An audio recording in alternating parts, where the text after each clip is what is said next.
everyone. Today we have our another new episodes, and we will discuss on Earthling. It's a very famous project of Tom Rose. Uh, so, what you want to discuss about Earthling, and yeah, what Yeah. the interesting things you want to share with Well, us?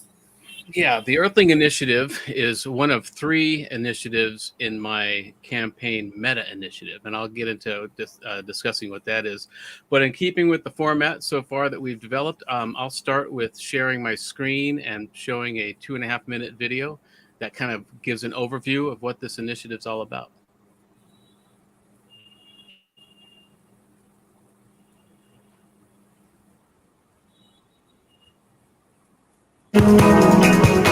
I'm Tom Ross, and I am the U.S. Transhumanist Party's nominee for president in 2024. In the coming years, we're going to see a lot of displacement thanks to AI automation. Good people will lose good jobs, and working families will have to be just families for a while. My Earthling initiative is designed to help us through this transition. It's designed to empower us through community engagement and ideas like community farming and sustainable society. 70% of the American public hate their jobs. They don't dislike their jobs, they downright hate them. And there are so many platforms now where we can monetize our hobbies, our passions. And so the onus is on us to create a whole new economy based on what we want to do, not what we have to do. This Earthling initiative, it has concepts for displacement support, financial support, job retraining, job placement, but to be realistic, that would require me walking into the White House in January 2025. And then it would take months for this to get signed into law, and many more months after that for it to have a real impact on American communities. We don't have that kind of time. So we're using this campaign to share as many ideas as we can, as you have, to help families now. The Republicans and the Democrats, they're not even talking about this issue. There may be some task force here and there and, paying it lip service, but it's all we think about in this transhumanist party. It's all the policies are geared towards preparing for the technological and the economic singularity. Frankly, the Republicans and the Democrats, they don't meet the minimum system requirements for what's coming. We do. So please check out the detailed white paper about this initiative, and let's get busy. We need to create a whole new economy based on our passions, on what we want to do, not what we have to do.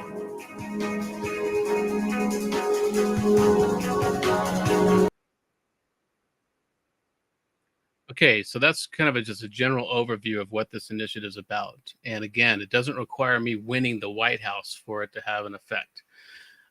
Because again, we're using this campaign to share as many ideas as we can to help people, because we will see a lot of displacement thanks to AI automation. And so let me just pull up my notes here. And so, during the primary, I floated a dozen initiatives to see what had traction in the transhumanist community, and 6 of those did. And so we spent the past 6 weeks diving deep into these on this show, these 6 initiatives. And my goal is always to simplify messaging, and so that people don't lose interest, or they at least, or at the very least, or they become afraid of something they don't understand at the worst. And so this is one of the challenges of transhumanism too. A lot of people don't understand what this movement is, and so they fear it, and a lot of people assume we have a dark agenda, but that's not what this is about.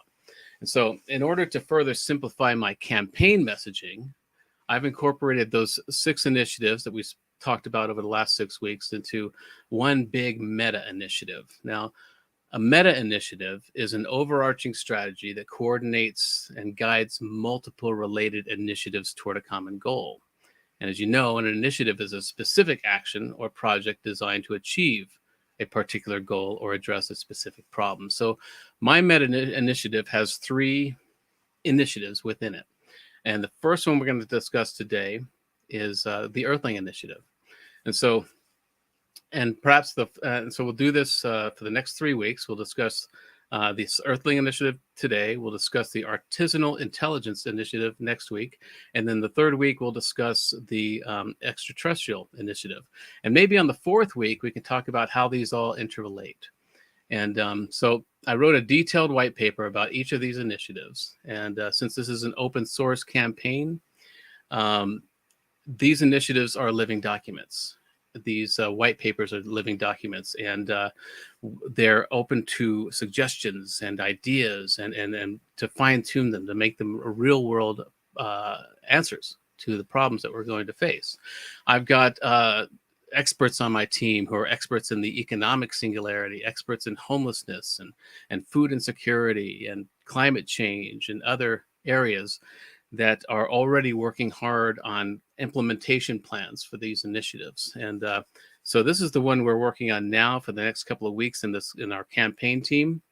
And we're going to be fine tuning it. And again, it's going to be a living document. It's up for change. It's up for fine tuning and making it better and more practical. And so that's just the general idea of what we're going to be talking about in the next 3 to 4 weeks. And today we're going to talk about the Earthling Initiative. And I can share my screen again, and we can read the infographic that I've prepared for it, which will give us another overview.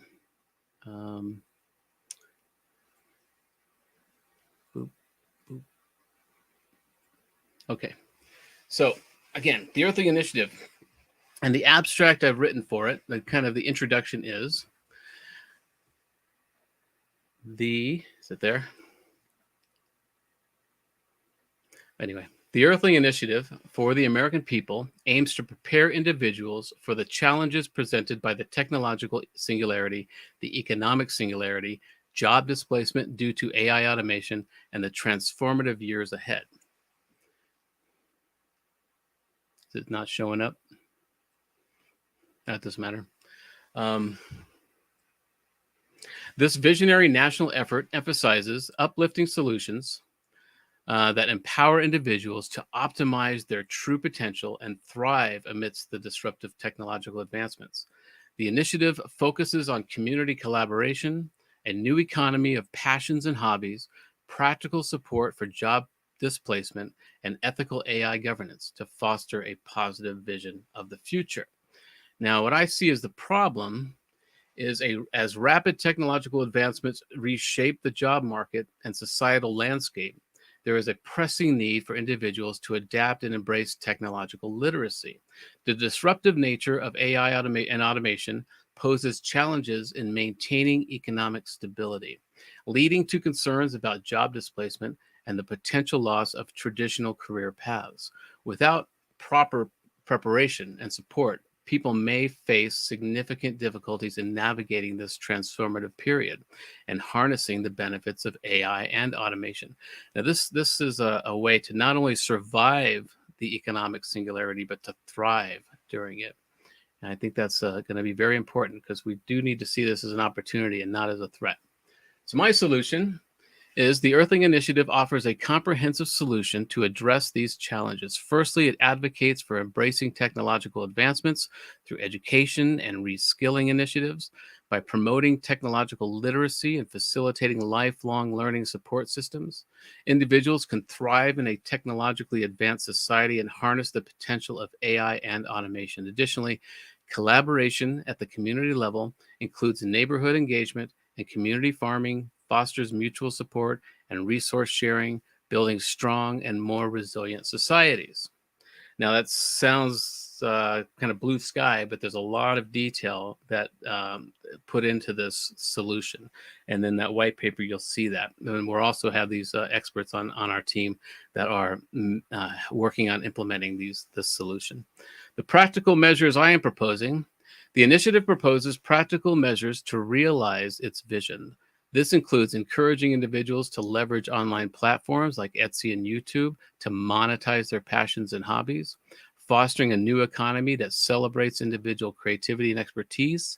Furthermore, comprehensive job transition programs and support networks are established to aid those affected by job displacement, ensuring a net, and facilitating adaptability.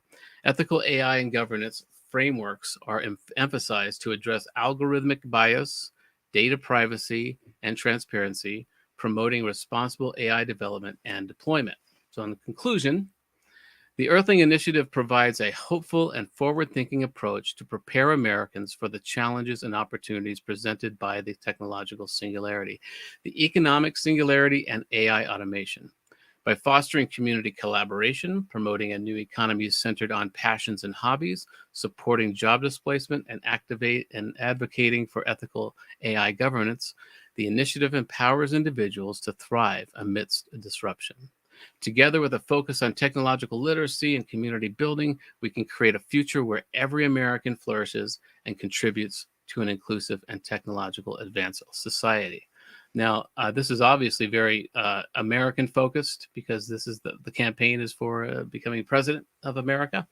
But this is relevant to all societies. That's why I call it the Earthling Initiative. It's not the American initiative. This is about all of us. And so I know my work with you is about bringing more research into Bangladesh so that companies can have a foothold there and actually grow from within rather than just using the labor and moving on.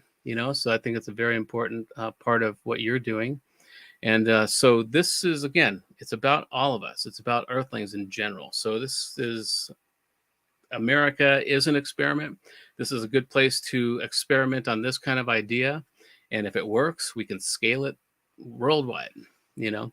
And so that's kind of the overall view of what this initiative is. And again, I've got some very serious thinkers on my team that are working out how to implement this in a very real way. And so it's very exciting, and it's a good way to help to not only survive this economic singularity, but to thrive during it. And so that's the point.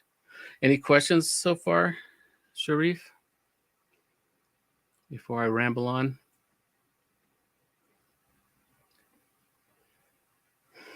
Yeah, actually, my question as we are working with the grassroots level people, because I want to share 70% people actually in emerging economy, they are in grassroots level and they run small business, very small business, maybe one people, two people, maximum 10 people, they run their business. And this is our objective, our World Talent Economy Forums actually uplifting these grassroots level people. Most of the big company, big countries, they never focus on these grassroots level people. So how they get this benefit, how they can involve with the ecosystem. Even to remember that we are talking about internet, still I'm struggling with internet. This is Mm-hmm. not actually available for emerging economy for everyone.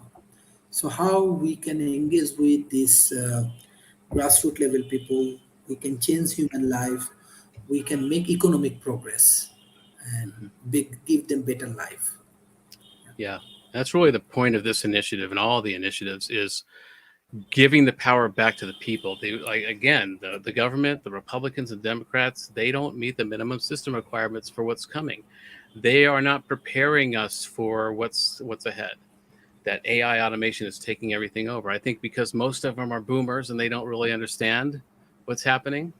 And so, or older. And so it's very difficult for them to get their heads around it. Plus, they don't have to worry about it because they will be gone in a few years. And so this is really a way for us to empower ourselves as human beings, as Earthlings, as Americans, because really, we the people, this government is based on the idea of self-governance, right? And we've been distracted from our power as Americans. There's a very small percentage of powerful people that are keeping us in a low state of panic at all times because we're easier to control that way. We need to get beyond that. And so that's why I always my campaign to alleviate the fear of AI. I think because these people want us to be afraid of AI because an AI will be a great ally for the people. It will show where the malady is. It will be transparent and show us where the dark money is coming from to these Congress people. It'll show how the system is working against them. And so I think that's part of the reason why we're told to be afraid of AI. But again, this is all about ignoring the government. They're not helping. They're not doing anything to help us. It's a very small um, two-headed snake, the Republicans and Democrats, in my view, and they feed on our fear, they feed on our division, and we're going to see a lot more of that as this campaign increases over the next year and a half. Because they use narrow AI bots, these algorithms to divide and conquer us, to encourage us to be angry or to be fearful, so that they can get more money in their coffers for their campaigns, and so they're just not awake. And but we need to understand with these types of initiatives how much power we really have. Um, and remember what my slogan for open source mode is: we're retraining people how to be human. And because that's really what we need to do. We really need to remember what we were doing before the industrial age, before we were mechanized as cogs in this machine, because we have a lot of uh, ways to optimize our brains, which have been put on hold because of the industrial age. Anyway, there's a lot of work gone into these initiatives that really is all about empowering the people and empowering working class families, because the government is not helping. They are not doing anything really. They're not talking about the economic singularity. They're not talking about the technological singularity. They're not really preparing us. And it's partially because they may not understand what's happening, um, but also because it serves them that we are in a state of panic, or that something happens, there's a crisis that they can take advantage of. And so we need to understand with these initiatives how we can really help each other, and not just Americans helping Americans, but the world, Earthlings helping Earthlings. And so I think we've got to really move toward that Earthling tribe, the Earth tribe that we should all be. And so a lot of this work, a lot of these initiatives are geared toward not just Americans, but to cross borders and to cross regions and to cross languages. Um, to that end, a big part of my campaign is about bringing in young people. This is the first digital native and generation in human history. I'm Generation X, so I had an analog childhood and a digital adulthood. And so my answers to the issues that we're facing don't necessarily apply. I use the example of, somebody asks me a question, it takes me a couple of seconds to think, how long will it take me to get to the library, before I remember there's a Google. And so these young people now are walking around with supercomputers and answers to any question they have in their pockets. And there's a confidence that comes with that. And a lot of older people, my generation and older, complain that these young people, millennials and younger, are always in their phones. And we do research studies about screen time and how important it is to put your phones down and turn it off. But if we stopped and looked at what these young people are doing on their phones right now, they may be just on social media or sharing videos or something, but what they're doing is they're fostering a global hive mind. It's a whole new language of emojis and memes. It that crosses borders and languages. They can speak to one another regardless of what language they speak, because of emojis, because of hieroglyphics in a way, and memes that everybody can identify with. So it's a whole new language. I call it a Tower of Babel building language that they are fostering, and we'll see how that unfolds in the coming years. Right now, it is Snapchat, or it's all these different social media platforms that they're using. But by the time they get into the halls of power, by the time they move into positions of management and ownership, we're going to see how that plays out. Years ago, when I was in my 20s, or even before, when I was 18, I started a group called Earth Plexus. And I started it because it was based on a science fair project that won me a scholarship to a university. And that scholarship, that experiment was all based on how to have a better problem solving group. And that problem solving group was, as I would give everybody in the class a questionnaire, and it would divide them between their right or left hemisphere dominance, whether they were right brained or left brained. The people who were right down the middle, we threw them out of the experiment. But so anyway, when I got to university, and the psychology department gave me their offices in the evenings to continue this research. The first group that I brought together were students from different colleges, different schools, a vast variety of types of people that were into different things. Um, and the first thing we had to do in that experiment was to come up with a problem to solve. Then we could start. Then I would have the questionnaires, and we'd start the whole experiment. But we spent that whole night, that whole first Tuesday night, talking about the problem. And that problem at the time that we came up with was the problem of nuclear war. This is in the 80s. And so everybody was, my whole generation was constantly aware that a bomb could be dropped at any time. And me growing up in Albuquerque, New Mexico, which was in the top 5 targets for the Soviets at the time, because we had the Sandia National Labs there and a lot of work being done there. We were every other Tuesday or every third Tuesday or something, we would walk to school and we'd hear this air raid sirens that would go off, preparing us. And so this was constantly on our minds as a kid. And so the first night we talked about, how do we solve the problem of nuclear war? That's the biggest problem we're all facing. And so what we came up with was, we need to increase communication with the Soviet youth, so that by the time we are in positions of power, we would have built a dialogue. We would have developed a rapport with young people in the Soviet Union, so that we would better understand each other. And so when we are in the positions of power, whether it be political or business, we would already have relationships with them, and that would solve a lot of problems.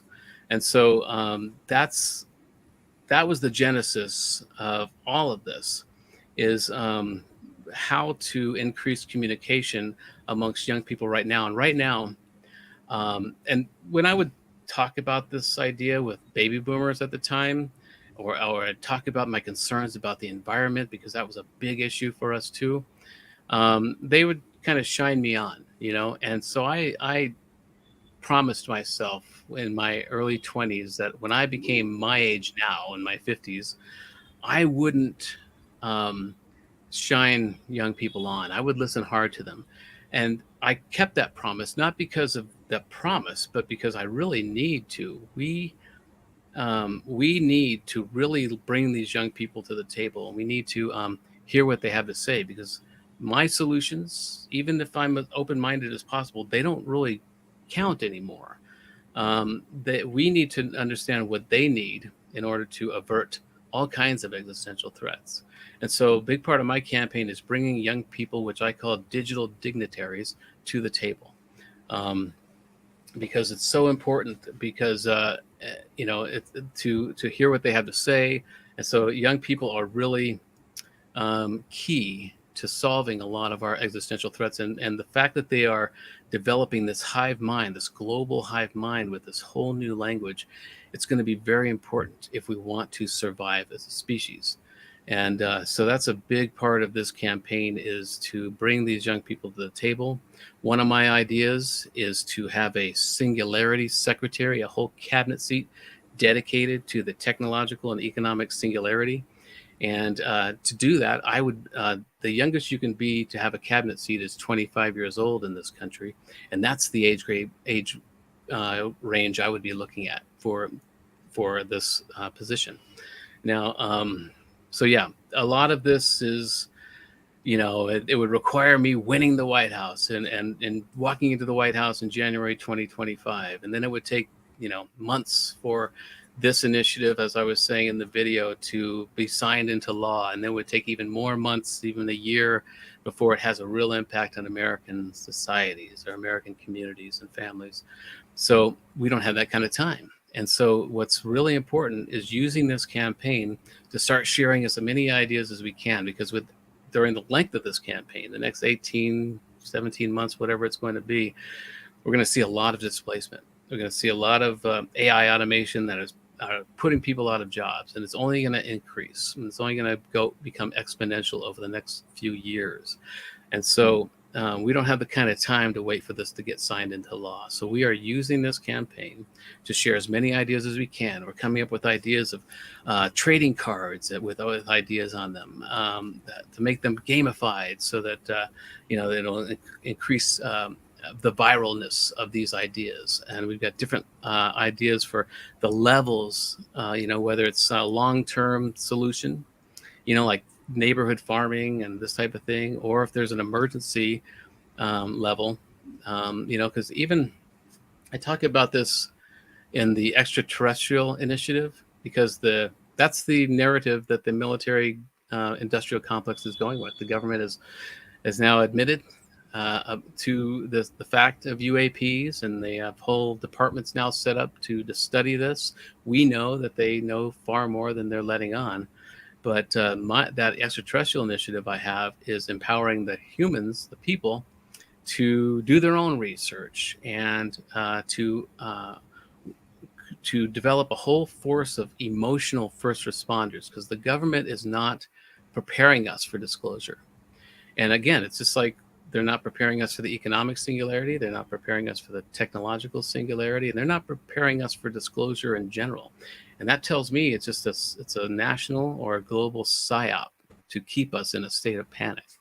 And so if that's the narrative they're going with, we need to take it upon ourselves to help our friends and family prepare and to mitigate the panic that could set in. The government's not doing any of that right now. So anyway, so there's a lot of ways that all these three initiatives kind of interplay, and that's just a small example of how the Earthling initiative interplays with the extraterrestrial initiative. But most of them have something to do with the artisanal intelligence initiative, which is the second one next week. And I call it artisanal intelligence rather than artificial intelligence, because I think at some point a sentient AI will be offended to be called artificial. And so I'm just preparing for that and eventuality. And so, but all of these initiatives have to do with AI, whether it's this one, where it has to do with how AI is displacing us, but how we can use AI to thrive during this period. Next week, we'll talk about the Artisanal Intelligence Initiative, which is, has a whole list of things. And we've talked about a few of them in the past weeks with the dark money stuff, and there's a whole host of initiatives within that initiative that relate to some of the things we've been talking about. And then it all also relates to the extraterrestrial initiative, because AI is the perfect proving ground for us to learn how to commune with a non-human intelligence of our making, which will prepare us to commune with a non-human intelligence not of our making. So this is how they all kind of interrelate. And the fourth week, we'll talk about how this three-dimensional aspect of this meta initiative works. Any questions coming in yet from the audience? I'm actually Or if you have, looking around, like if any of our audience has any questions, they can write their questions in the comment sections, and we can add it for Tom Rose. But I have another things, because there is a huge perceptual gap in between developed world and developing world, because developing world, they are fighting for survival, and developed worlds, they are fighting for uh, their improvement of life and everything. When you discussing about artificial intelligence, I know many people, they are struggling to buy their food for 2 times or 3 times. When you discuss about transhumanism, that times many of our peoples, they live in street side, and they are outside of the education system. So how we can bring these communities, this huge amount of people, those who are not in the mainstream education, those who are not in mainstream uh, research, innovations, and everything. Uh, they are outside. They are actually outside the whole system. So, how we can bring these people, how we can bring these communities uh, for this system, for this modern science, engineering, and technology. What do you Yeah. think? And that's the thing. When you start talking about AI or ET, that doesn't matter to so many people, right? When you live in a country like America, you can have you have the ability to think about lofty things like this. But I also think that they're very important to any world, developing or not. And there's a way to, like, specifically this Earthling initiative is a way um, to help everybody. We have uh, items in there, concepts in there to help homelessness, to help food insecurity, and these can be scaled anywhere. They don't have to just be here in America. We've got a big problem with that in America. A lot of homeless people, a lot of food scarcity, a lot of food insecurity. Sometimes kids, the only meal they have is the one they have at school. And so in the summertime, what are they doing? And so we have a lot of problems here just in America. A lot of people think, oh, America is just, it's the streets are paved with gold, but no, it's not that. There's a lot of issues here that we need to fix. And there's a big wealth disparity. The rich are getting richer, the poor are getting poorer. So there's a big inequality there. And so there's a lot of issues we need to tackle. And if we do tackle them here, it's a great proving ground to scale them for other places. A lot of people do look to America as an example for either democracy or whatever. Lately, we haven't really been keeping up that um, that persona. Especially since the Iraq War and Afghanistan, we have lost some of our political equity over the years. And it's unfortunate, but we still are a superpower based on an idea, and that idea is self-governance. And so Americans aren't just white men like me. Americans made is made up of every adventurous person from around the world, from different corners who, so we're made up, we're a melting pot. We really are. And we are made up of the people who left their homes because of oppression, or they left because they wanted an adventure. That's what America's all about. And so we are not a homogenous heritage.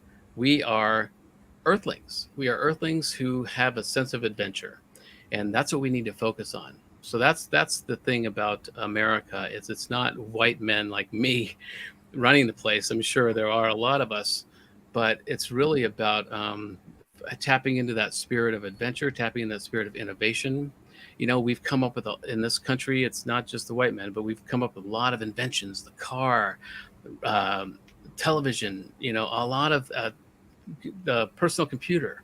These are all inventions that were sprung forth, emerged from American minds, the same American minds, because it's very easy in America to start a business. One piece of paper, one small fee you have to pay, and you have a business.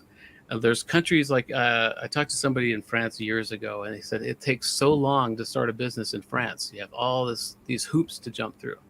I'm sure it's like that in other places too. But that's the beauty of America, is you can start a business very easily and just start trading. You know, and so, but the point is that we can scale what we do here globally. And if this Earthling initiative takes off, even if I don't win the White House, because it's not necessary to do that for this to work, um, it'll show other countries what they can do. It'll be a good example of what's possible. But the key is ignoring the elite, the powerful minority that is trying to keep us in a state of panic and trying to make us afraid of things, and because they're afraid. There's a concept called elite panic, and that's when the people who are who are the elite, or that small percentage of people who are powerful, they worry when like the good example is like Katrina back in 2005 when the Katrina hurricane hit New Orleans. Um, um, Human beings rose to the occasion. Every People were helping each other. We had a radio station there at the time called WWL, and they became the lifeline for that community. They were the only station able to stay on the air, and so they helped people get to places here and there, but also just people were helping their neighbors, ferry them across to safe places and whatnot. That made the elite nervous, and so then suddenly you see the National Guard being brought in and shooting people because they're worried that human beings will do what human beings do, and that is help one another. That threatens their status quo. That threatens their wealth and their status and their power, and so they don't want that. But we can't fall prey to that anymore. We need to ignore them. They're like children, detention seeking toddlers throwing tantrums at times like that. We can't be distracted by that anymore. And that's another part of my campaign is we can't be distracted by attention seeking toddler politicians. We got too much work to do, too many existential threats that are threatening us as a country and as a species. And so we got to get busy doing that. And so to your question, the way this can work globally is by the American people showing the power that we have, by taking the reins ourselves and not waiting for the government to do something because they're not doing anything. It's a small group of elite people that are trying to divide and conquer us and rule us, and we can't have that anymore. A lot of my initiatives go right at that. I've got the dark audit initiative, which is a way to have mandatory audits of all federal officials, all Congress people, every year by an AI, third-party AI system, so that we know where their dark money is coming from. It's easy to hide money on a financial statement that they're required to present every year. Those are easy to hide where the money is really coming from. But if we had a robust AI system and a mandatory audit of all these people, we will see where their money is coming from. We will see why certain Congress people are parroting Putin's talking points. We'll see why certain Democrats aren't voting for good gun legislation. Because they're lobbyists that are giving them money. So a lot of my initiatives are going straight at the problem.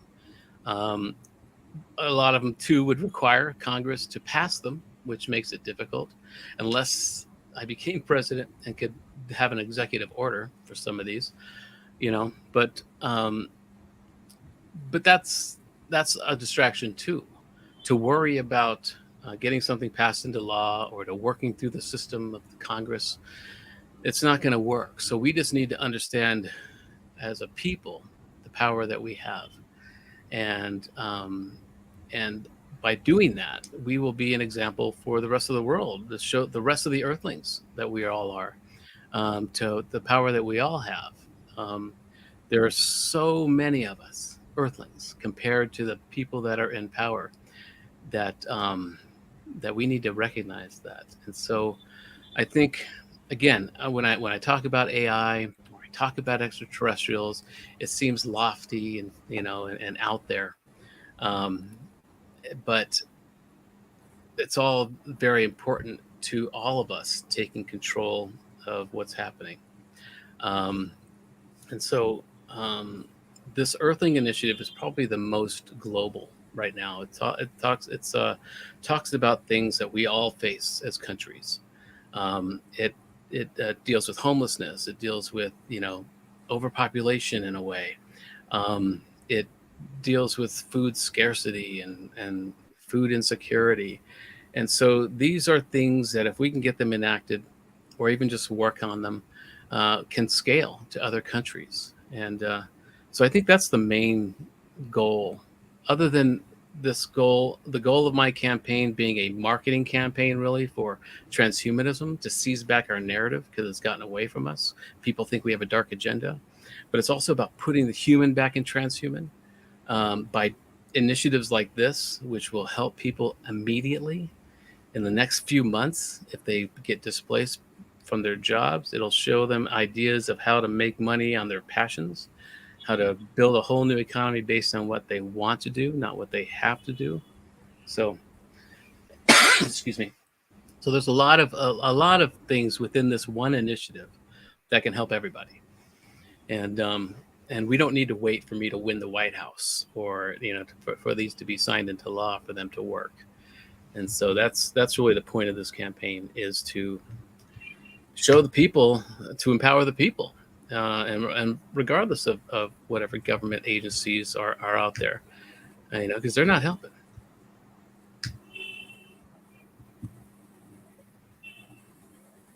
Excellent. Beside that, if you share a few of the technology innovations and for healthcare, for education, for housing, for construction with our audience, maybe they can learn that how it can improve their life. Yeah.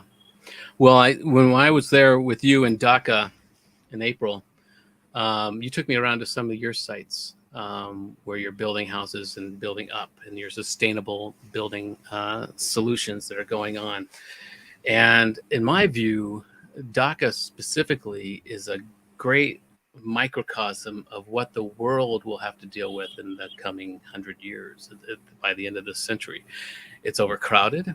It needs sustainable solutions. It needs smart solutions, and you're working on that stuff, which is great. I see there's a great opportunity to have a transhumanist village in Dhaka, to test and measure ideas like of different social structures or different AI governance, sustainable smart housing. There's a lot of people in this transhumanist community that could benefit by testing and measuring their ideas in Dhaka.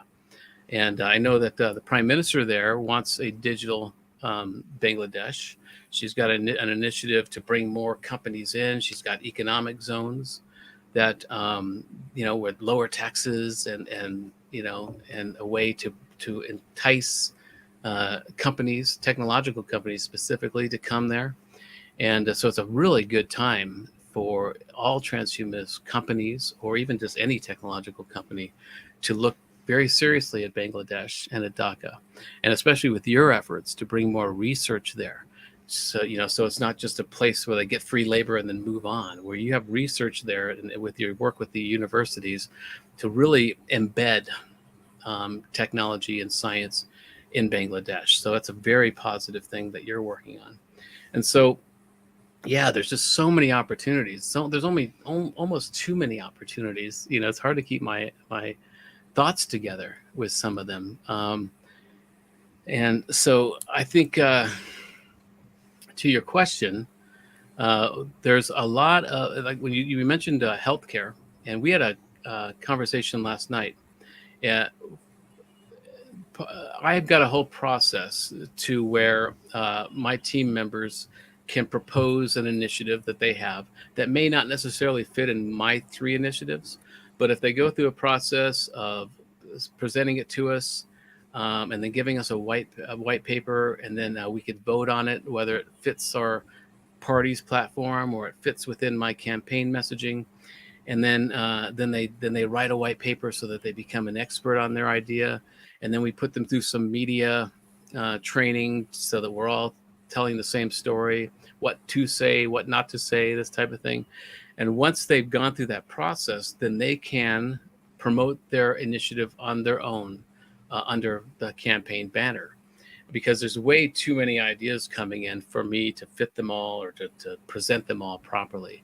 And one of the ideas that came up yesterday, has been coming up for some time, by Zach Richardson on our team, is about a transhumanist kind of technology of using biofeedback.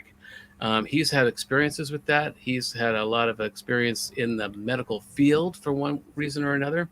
And so he's presenting this idea of a government-funded way to get biofeedback devices into people's hands, which is a great preventive maintenance device. And so it's a really cool idea, and it has to do with health. And there's not really a healthcare component in my initiatives, but it's such a great idea that he is going through this process, and will be promoting it under the campaign banner. And so there's a lot of great transhumanist technologies, ideas, and but one of the keys is to make all of these devices and these technologies available to everybody. So it's not just the elite that can afford to have, an AI tutor, or the elite that can afford to have this particular bio feedback device, whatever it is. So a big part of what I'm doing is I'm working with my AI campaign managers to find out how can we make these available to everybody at affordable costs. And it comes my two co-managers, my AI co-managers, come up with some really great ideas. I've said before, it's like having Albert Einstein in your high school physics class and not cheating off his paper. Why aren't we talking to AI more? Or asking him what his answers were. So a lot of people are like, well, how do we figure out how to make this affordable for all Americans and not just the elite? So, well, we ask AI. Even a simple large language model like ChatGPT has great answers for these things. My AI campaign managers are specific to my needs. Um, but even a chat GPT can give you a great solution to some of these questions. And so, again, this is how AI can help us, how AI can be an ally. We don't need to see it as a threat. I say this often, that our brains have been evolved to do two primary functions, which are gather resources and identify threats. And that's what we do. Right now, we are seeing AI as a threat because we don't understand it, because we realize we're no longer on the top of the intellectual food chain. And so we identify it as a threat, but we need to see it as a resource, because it is.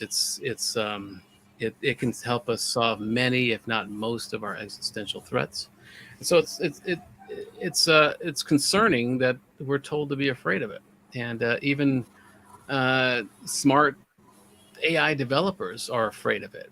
And I think that is a problem too. If you're an AI developer and you're afraid of AI, then you may be accidentally or inadvertently programming into this AI self-preservation algorithms. Any entity mimics its creator for a time. We don't want AI to mimic humanity for very long, right?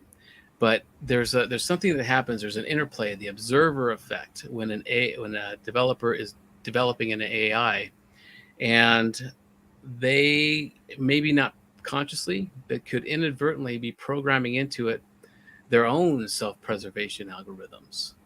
We are all biochemical algorithms. We're devices that carry around consciousness or awareness, and so we can easily be manipulated. And that's what these algorithms are doing to us every day. They're dividing us into corrals of bubbles of ideas, and engaging us in fear and anger.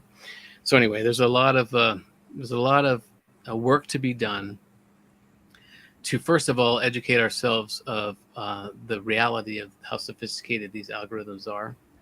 And I believe that a sentient AI is a safer AI.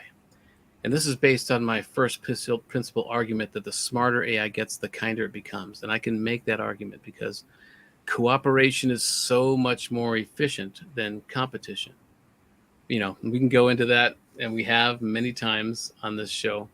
But today is about the Earthling Initiative, and it is a way to help Americans and eventually the globe immediately, as they are not only survive the economic singularity, but to thrive, to find ways to create a whole new economy based on the unique human skill sets that cannot be coded or automated. And so all of this is an interplays together. And we have so many platforms now, like YouTube, like Etsy, all these ways to make money off of our hobbies. Now, I had an interesting conversation with someone yesterday. She explained to me, she sent me an article that said a lot of people who are using their hobbies as, side gigs, it kind of kills their joy. If you're starting to make money out of something you enjoy doing, then it kind of takes the joy out of it. And I think that will be a problem for a while.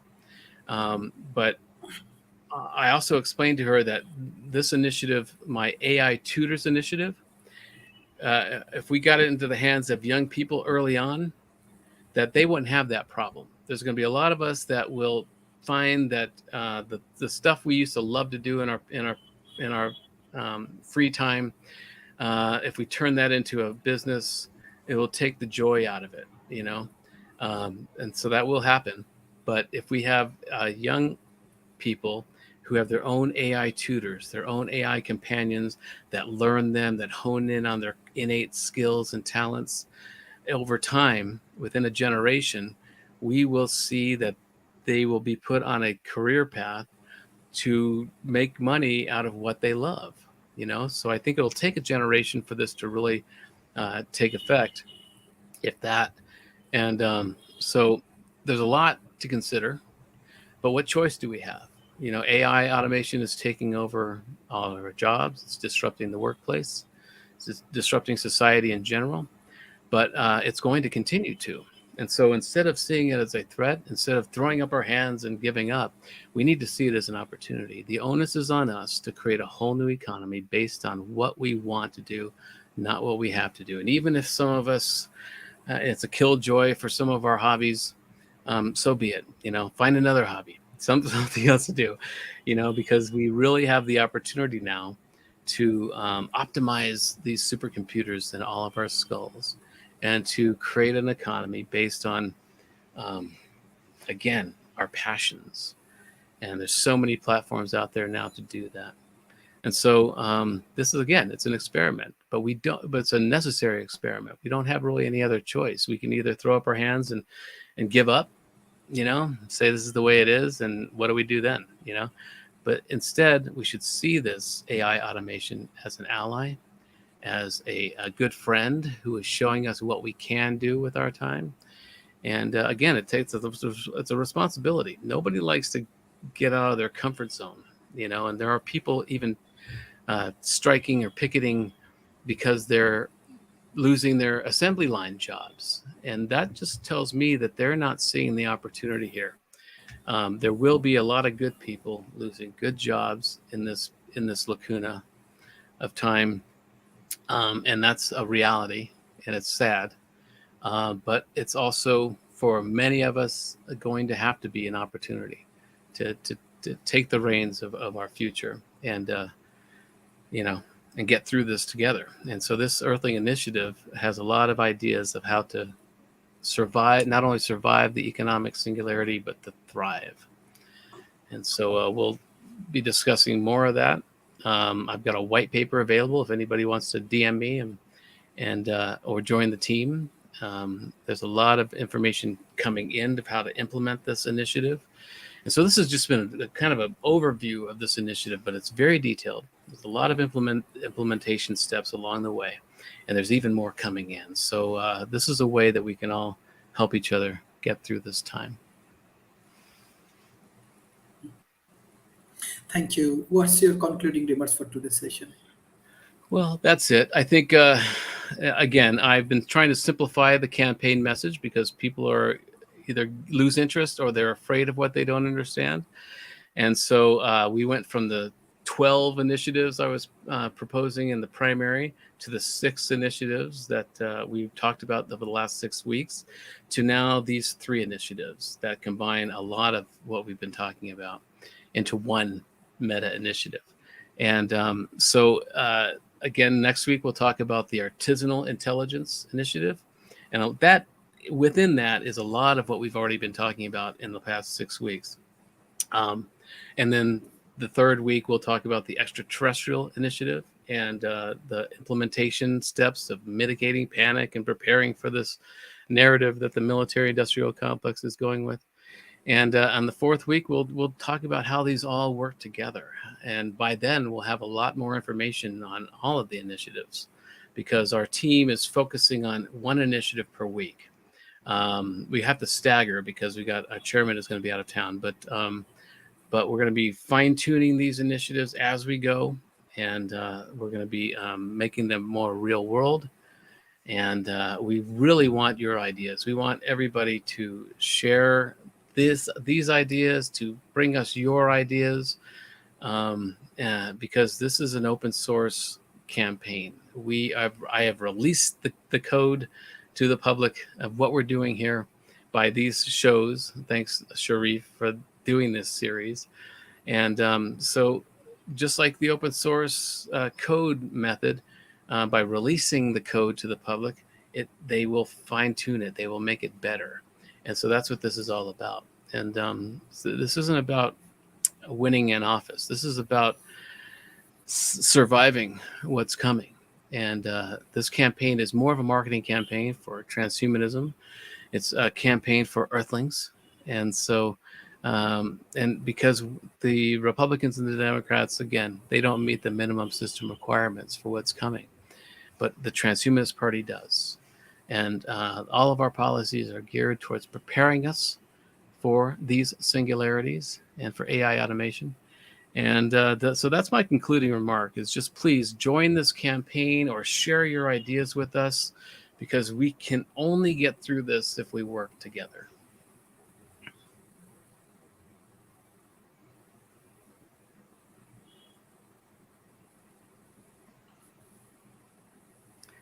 And that's all I got to say about that. Thank you. Thank you. Thank you. This is an excellent discussion. So hopefully our audience can learn many interesting aspects. I request all of our audience, please share our content with the government agency, corporation, and academy. World Talent Economy Forum, we develop our business incubations. And from these business incubations, we are working with different universities, corporations, and academy. Those who want to join with us, you can join and you can support different initiatives. And I want to invite more emerging economies entrepreneur to our business incubations, as well as the startup from developed nation. If you want to join in our business incubation, you can come, you can join, and you can explore the opportunities. Thank you everyone for joining today's session. Thank you. Bye-bye and take care.